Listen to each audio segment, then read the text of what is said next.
Hi everybody, Big Al here in Nashville at CRS with Country Music News International. Young lady here from the great state, or actually the great city of New York City, Brooke Moriber is with us.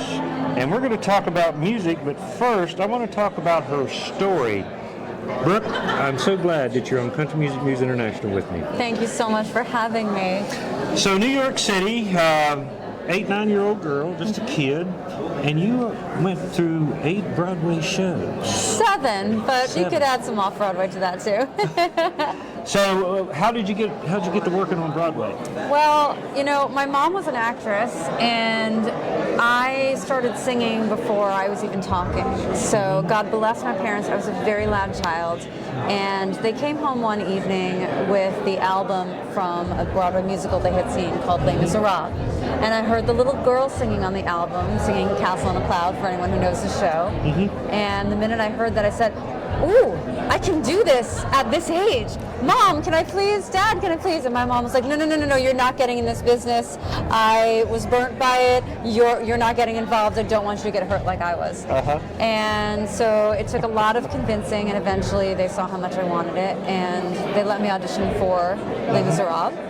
And a lot of warnings that you'll probably get disappointed and it probably won't happen. And it happens. It should always be that easy. But I was just very, very lucky and a little spoiled that my very first professional performance was at 8 years old on a big Broadway stage. But unfortunately something happened, but you probably wouldn't be here if it hadn't happened. Would not. So why don't you give us the story on eyesight and how actually songwriting became something that you didn't expect? So when I was a teenager, I woke up one morning and you walk to the bathroom with your eyes closed and you flip on the switch, and I opened my eyes and I couldn't see my face in the mirror. And I tried to wipe the mirror and realized that it wasn't the mirror. And then I looked all around me and I realized that all I saw were blobs of color. And I fell onto the floor, crying, scared, and my mom brought me to the emergency room, and they told her I had a rare eye disease that is the leading cause of blindness, and used to be the leading cause of blindness before they invented chemotherapy and steroids. I spent 4 years not in complete pitch black, but I couldn't see. It was blobs of color. You were a blob of probably gray. And it was the scariest time. And if I had not also been doing all the medications, which made me very sick, and lost my hair, I would have gone to complete blackness. So I was told that the disease was never going to go away. I was going to have to live with it for the rest of my life, be on these medications for the rest of my life, not see for the rest of my life. And you kind of grow up really quickly when you realize that, oh wow, mommy and daddy can't fix this. The doctors can't even fix this. Like, I'm the only one who has to find a way to live with it. And I discovered my best friend, and it was songwriting.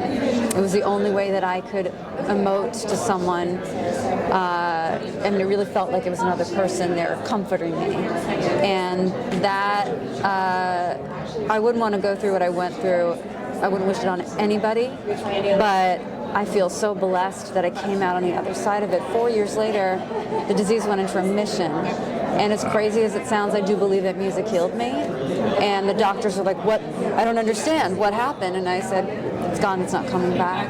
And it's kind of that strength inside of yourself that I try to incorporate in the music that I write to connect with other people. So I decided after that I was going to take myself to Nashville and tell my story and write my stories, and I fell in love with country music.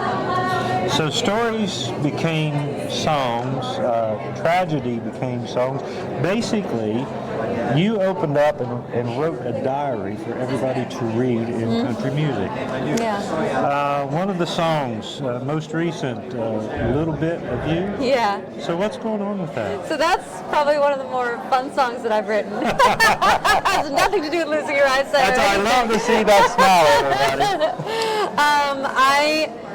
The song actually means a lot to me because I wrote it about, being in a relationship with someone who brings out that wild child in you, that you may have lost as you've become an adult and have actually gone through a lot of stuff. Yeah. And getting back to that person. So a little bit of you is me in the song saying, I just need a little bit of you tonight, meaning my partner. Let's go out and let's dance on the bars and get off this couch, but I want to get back to me. Only as long as you're buying the meal, okay? I'll go out with you. Gin, tequila, whiskey, what's your spirit? Well, I've got a lot of great spirits, I'm a pretty spirited guy, so you know what? That. We'll just do that and anything else you can think of. So tell us about your social media, website and things of that nature where people can come and take a look at Brooke Moriber. I am very easy to find as long as you know how to spell my name. It's Brooke with an E, Moriber, Moriber, on all social platforms, TikTok, Instagram, Spotify, my own website, Facebook, any social media that you will look up, that is the name that it will be under.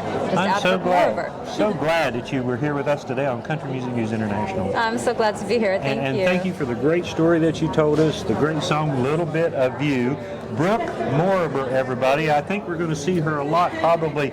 She's been on Broadway 7 or 8 times, TV and everything else. So, Brooke, once again, thank you.